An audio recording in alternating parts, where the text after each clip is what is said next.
You can sense that optimism and that enthusiasm. And I'm going to reference the room behind me right now because the Liberal Party tells us they're expecting about 4,500 delegates, as we heard from Marc-André earlier in the program.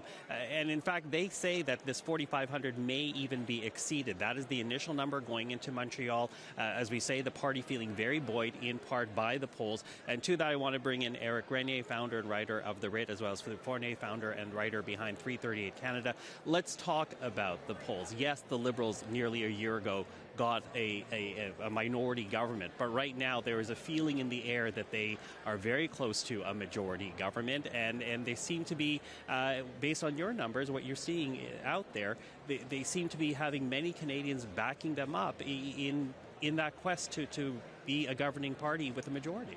Yeah, and we see this in poll after poll that the Liberals are now leading by a very significant margin. Not just the kind of margin that they had going into the election in 2025, but a margin that suggests that they would be on track to win a huge majority government if they went to the polls. With the by-elections that are coming on Monday, with the floor crossers, the most recent one being Marilyn Gladu, they don't need to go to the polls to get that majority. So it is an odd situation where the polls are reflecting where Canadians are right now, that a majority approve of Mark Carney as Prime Minister, that the party is leading in the polls, and that they might get their majority anyway without having to actually go to voters. So it does add a little bit of legitimacy to the fact that they might get this majority as soon as on Monday, but still, it's still with an asterisk. Still with an asterisk. What would you say about the enthusiasm that you're seeing in the polls for the Liberal Party right now? Well, there's something to be said. For instance, the Bloc Québécois, we expect Terrebonne to be a close race between the Bloc Québécois and the Liberals. And in a normal situation, in a normal election, the Bloc Québécois would say something like, we stand in the way of a Liberal majority. But they could not really campaign with this message because a lot of voters, including in Quebec, would say, actually, we kind of want to have Mark Carney to have a majority. His numbers, his personal numbers, are very good. His approval numbers are very good. In key places in the country, Ontario, Quebec, British Columbia, we saw favorable numbers also in the prairies in Alberta. And so it's coast to coast right now. We don't know how long it will last, but right now the Liberals are in a very favorable position. Et Philippe, si je peux continuer avec vous, en fait, évidemment, il y a 3 partiels qui sont prévus pour lundi, mais vraiment, tous les regards seront tournés vers Terrebonne. Vous avez déjà parlé des chiffres à l'échelle nationale. Parlez-nous un peu de ce que les chiffres nous disent par rapport à comment cette course se déroule au niveau plus, en fait, dans le comté. À quoi doit-on s'attendre? Évidemment, il faut toujours faire attention avec des données locales. On fait des transpositions de données nationales et données fédérales avec des données locales. Pour une élection partielle, ça peut être dangereux parce qu'il y a des données hyper locales qu'on pourrait manquer, des angles morts. Cependant, si on regarde les chiffres fédéraux au Québec, tous les indicateurs nous disent que les libéraux devraient être capables de l'emporter à Terrebonne. Si le Bloc l'emporte, je ne serais pas surpris, mais je serais surpris par une marge importante, surtout considérant que la dernière fois, la marge était un seul vote. Oui. Et là-dessus, en fait, Éric, maintenant qu'une majorité semble déjà à portée de main, quelle importance revêt cette partielle dans Terrebonne?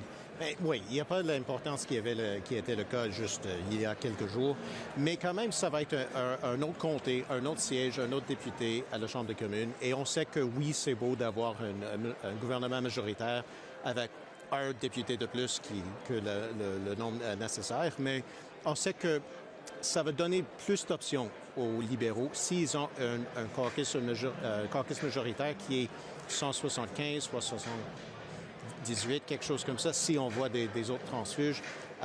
Ils ont besoin d'une marge de manœuvre. Terrebonne, ça va aider cette marge de manœuvre, mais c'est pas si important. Ouais, c'est ça. Et on ne sait pas si les électeurs à Terrebonne, est-ce qu'ils ont ce sentiment maintenant que c'est un vote pour un gouvernement majoritaire ou est-ce que c'est pour un député qui va donner un gouvernement majoritaire au Mark Carney? Although I think it's worthwhile pointing out that's the assumption, and this is, I think, backed up by history and by fact that the two Toronto by-elections will go Liberal. You know, the focus is on Terrebonne because Terrebonne is the closest, but, you know, that is assuming that the two Toronto by-elections remain Liberal. Fair to say? Yeah, I mean, University Rosedale, Scarborough Southwest were won by huge margins in the last election. There's no reason to believe that they should not win them again. They have two good candidates in Daniel Martin and Dolly Begum, the former Ontario NDP MPP for the riding in Scarborough Southwest. So it's almost taken as a given that they'll win the two seats in Toronto. That alone will put them to 173. Terrebonne would put them to 174. And as I said, that extra margin for error, really important when you have a large caucus to try to manage. I would add also that winning Terrebonne would add a dose of legitimacy to the majority. A majority entirely won by floor crossers, well, technically it's still valid, but in the minds of voters, it could be felt like if the Liberals do lose Terrebonne on Monday, perhaps it stops some of the momentum that is perceived from this Liberal government. But if they do win, they can say, look, we win by-elections, we have a sweep on Monday, and then we have floor crossers. Everything is coming up roses for the Liberals. Et pour le Bloc québécois, quelle est l'importance de cette course? Parce qu'évidemment, qu'est-ce que ça nous dirait si le Bloc québécois ne réussit pas à gagner ce siège une deuxième fois?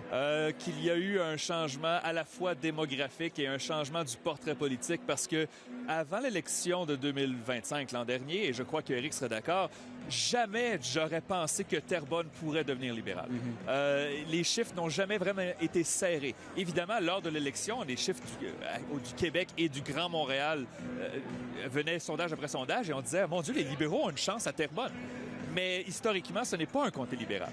Alors, si le Bloc perd le lundi à Terrebonne, ça va être un signe que vraiment ils l'ont échappé dans les banlieues rapprochées de Montréal. Et c'est peut-être qu'un signe que le Bloc a encore du chemin à faire pour remonter dans l'opinion publique. Yeah, you know, what's interesting too is that, of course, as the Liberals come together for this national policy convention, there will be policy debated over the next 3 days. But there seems to almost be less of a focus on the policy where they differ, and more right now an emphasis on where they can come together, including someone like a Marilyn Gladu, who raises questions for many progressive Liberals about her place and where the party actually is that she can easily join in with this Liberal caucus. But that said, you know, you and I were talking a bit about the Liberal honeymoon, and here we are nearly a year after the federal vote, and still the honeymoon continues with this party. How unusual is this? How unprecedented is this that we are at this point, given the challenges this country faces, and this government continues to enjoy this honeymoon, Eric? I think that the fact that the country does seem to be in at least the mood of being in a crisis, it makes it a little bit different than past honeymoons that we've seen. It does remind us a little bit of the honeymoon that Justin Trudeau got in the early days of the pandemic.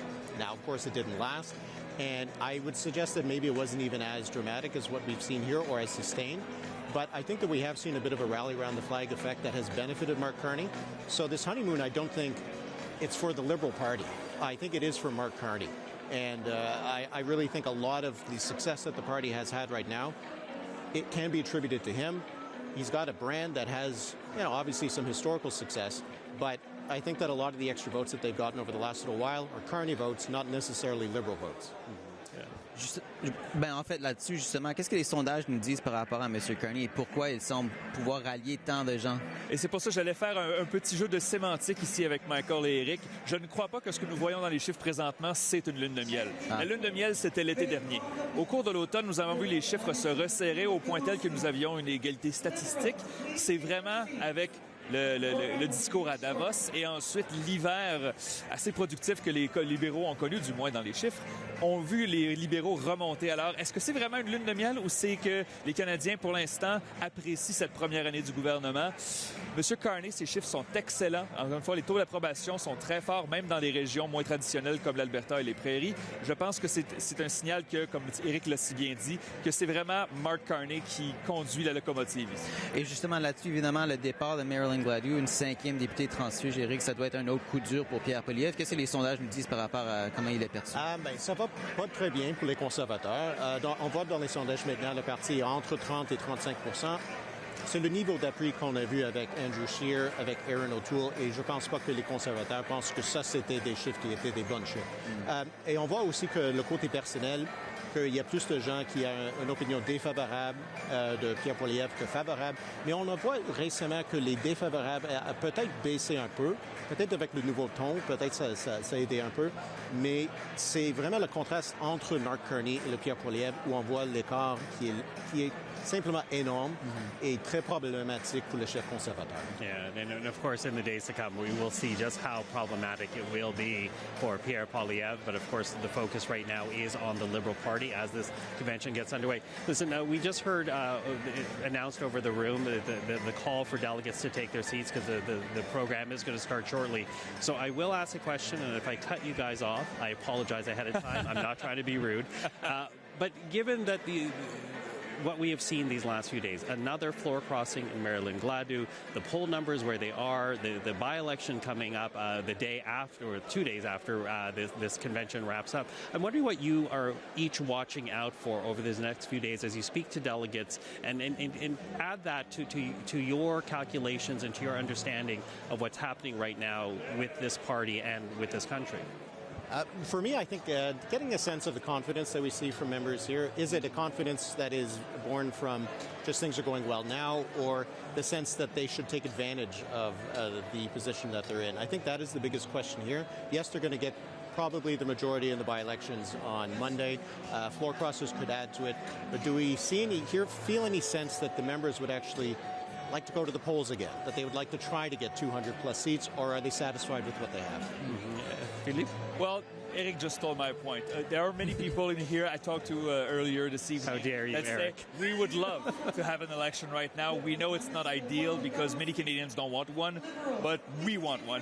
And so will they be able to reserve the itch of calling an election? Yeah. Well, and these are, when you look at the numbers for the party, it would be historic in terms if there was an election. But of course, the unknown calculus of that is, as enthusiastic as some Liberals may be for that election, could Canadians punish the Liberals if they pull the plug early on this government? Because we have seen that before in the past. Yeah, and I think that's especially the case. That could be the case here. I think because Mark Carney's brand has been built on just trying to actually be the Prime Minister rather than trying to be a politician.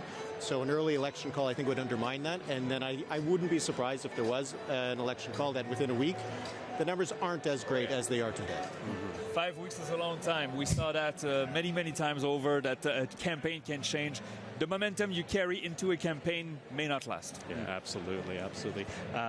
Marc? Ouais, ben en fait, je suis aussi curieux de savoir, évidemment, la grande nouvelle en amont de ce congrès, c'était l'arrivée de Maryland-Gladue. Dans quelle mesure est-ce que ça vous a surpris, cette arrivée? Parce que vraiment, comme je le mentionnais, ça a laissé plusieurs bouches bées. Elle a quand même remporté son comté, je pense, par environ 15%. C'est beaucoup plus comparé aux autres députés conservateurs transfuges.